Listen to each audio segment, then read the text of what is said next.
Hey everybody, welcome to On Site with Matt.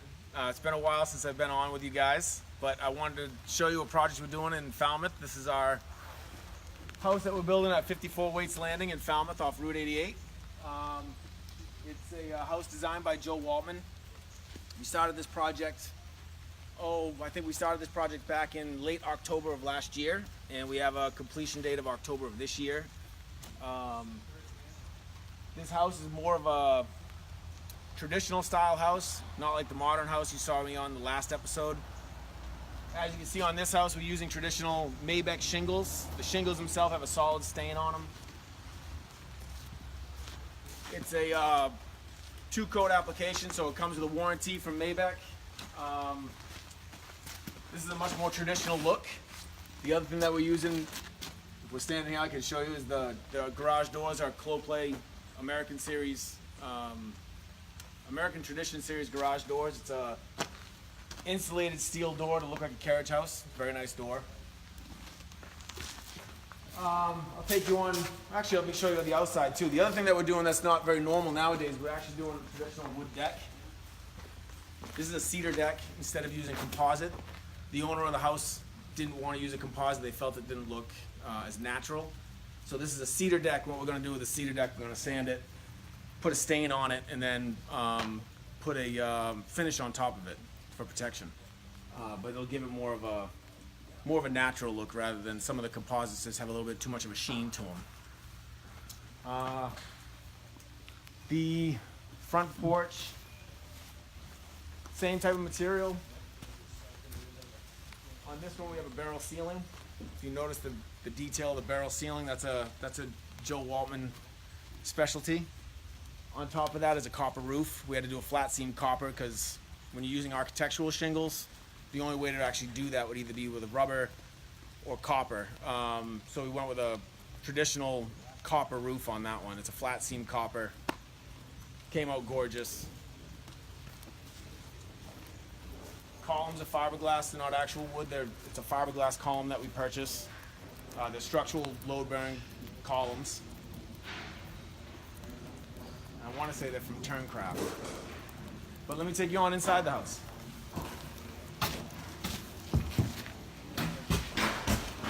So welcome to our house. This is the entryway. It's a 2-story entry. We're kind of in the finishing phase right now. We're getting all the interior trim done. Starting to paint on the second floor. Starting to prep all the trim on the first floor. Currently right now what we're waiting on is cabinetry. Cabinetry is actually being manufactured right now. The kitchen's being manufactured by our shop. It's going through the process right now. It should be hitting the floor here pretty quick. All the vanities we have, we're going to be installing those as soon as the tile work is done. If you notice on these stairs, on the last episode I showed you what we use for stringers, which were LVLs. The stairs that I showed you last time were a very modern set of stairs as far as a style standpoint. This is a very traditional style of stairs. So you're going to have a painted skirt board, painted riser, and then we're going to stain the oak treads to match the hardwood flooring. The flooring is going to be a stained red oak engineered floor. The treads are going to match that. On the stairs itself, we have custom newel posts that we made that are going to be, you're going to have a newel post. This newel post, you're going to have one here, one at the landing, one at the top of that landing, and then one in the corner. And then the handrail itself is going to be a dark stained oak handrail with white balusters, like pin top balusters. It's going to be very classy. This house has a first floor master suite.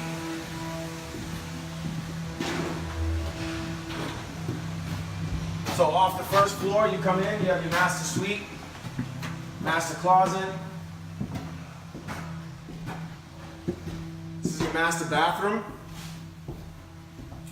A lot of the homes that we do nowadays, you have a, what you call your, it's where your toilet goes, it's in a closet, it's private.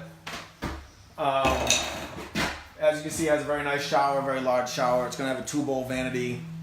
And then in the master bedroom, to give the master bedroom some depth, we put a barrel ceiling in it. So this barrel ceiling itself is going to have a wood painted ceiling in it, inside of it, and then with a hanging light from the ceiling itself. The trim detail is pretty intricate. It's a pretty big crown molding for this room, but you gotta, I mean, the reason why you go with a heavy crown is because the ceilings are tall. These are 9'2" ceilings. So you'd want to put something up there that's got some meat to it. You don't want to go too shallow because it won't look right. So we went with a heavy crown. The crown molding, as you can see, wraps around the windows. Rather than having separate trim on the top of the windows, we extend the window trim up so that the crown molding wraps it, so that becomes integrated with the trim package for the windows themselves. All the trim is poplar. We produce all of it. That's the nice part about us. We can do pretty much all of it. So we're not just building the house, we're also producing the molding. We're manufacturing the molding. We use poplar on all of our interior trim. Poplar is stable, it doesn't move like pine. You might see pine in some houses, but what you're going to see with pine is that pine's going to move throughout the seasons. Poplar is a lot more stable throughout the seasons, especially in the summertime. Your trim's going to swell and all your joints are going to get nice and tight. And in the wintertime, all your joints are going to shrink. Your wood's going to shrink. And then your joints open up. Poplar's more stable than pine. It doesn't move as much. If you had pine, those joints would move quite a bit. So poplar is pretty much the standard when you do an interior trim package. Take you back into show you the living area. How you doing, Joel? Good. So this is the living area of the house. As you can see, it's quite a large living area. There's going to be bookcases that go on this wall here. You can see where we stop the crown molding. It's a good transition spot. The cabinets are going to be full height, so the crown will then wrap around the top of that, the top of the bookcases. Fireplace.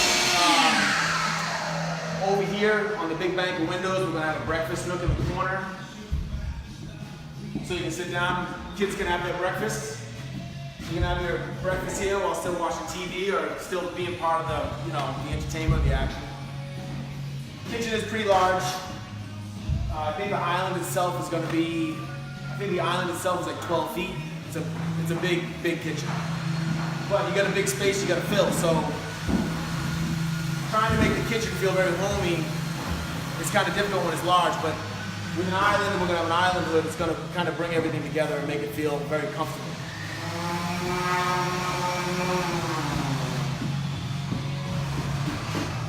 So dining area. To separate the dining area and the kitchen, we decided to go with bookcases in between with columns that go up to kind of give you a division of space.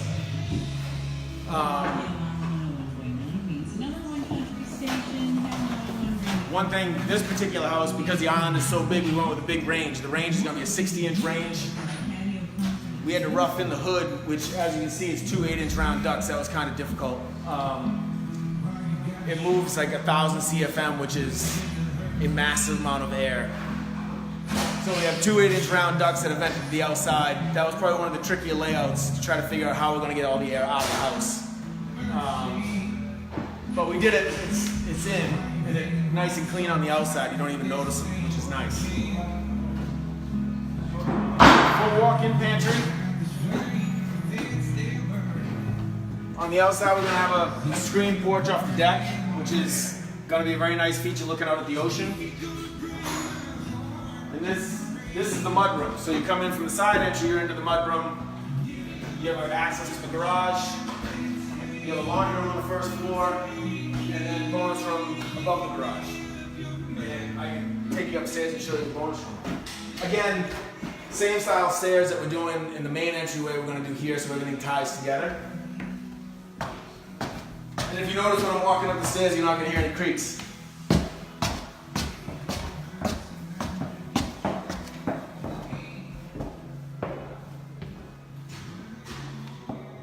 So this room is traditionally called the bonus room. It's the room above the garage. This particular room we roughed in plumbing underneath the floor and brought it down to the basement for future, a future kitchenette, future bathroom, just to make sure that whoever does purchase the house, they have the availability to modify the space relatively easy. But as you can see, I mean, the room above a garage is usually a very large space, so it works out great to be able to finish it off. It's a nice option to have. That's why you see a lot of houses, that's where your master suite usually is, or your bonus room usually is. It's a lot of space. Yeah. All the lighting in this house is these are LED recessed lights. All the recessed lights are the LED. They're very thin, very easy to install. They've become a lot more cost effective than they were 5 years ago. LED lights, recessed lights, used to be extremely expensive, and the light itself had a housing in it that was very, very large. Now it's literally a light about that big, about that thick, and it has a small little transformer that's like a plug-in point. We use those now throughout this house. We use them on multiple other projects. LED lights have come down dramatically compared to what they were 5 years ago. And they're a lot more energy efficient, so they save a lot of money on electricity because they just don't cost that much to run. So, I mean, that's kind of our house. Let me bring it back down.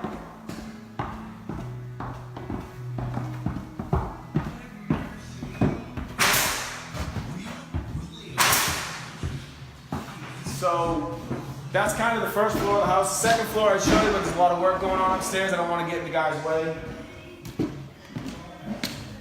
We've got painting going on upstairs, tile work going on upstairs. I've probably got, 8 guys up there. I just don't want to be tripping over them. So I figured I'd show you the first floor of this house. It started obviously raining since we were inside. But let me take you out back. I'll show you the back side of the house.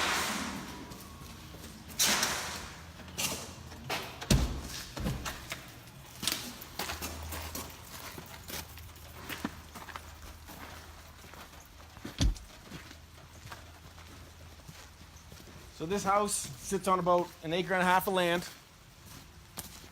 It's got its own pond. It's on the ocean. This is kind of the feature of the house in the back. When we originally designed the house, we pushed it forward so that whoever does purchase it has room to put a pool in the backyard. The outside's almost complete.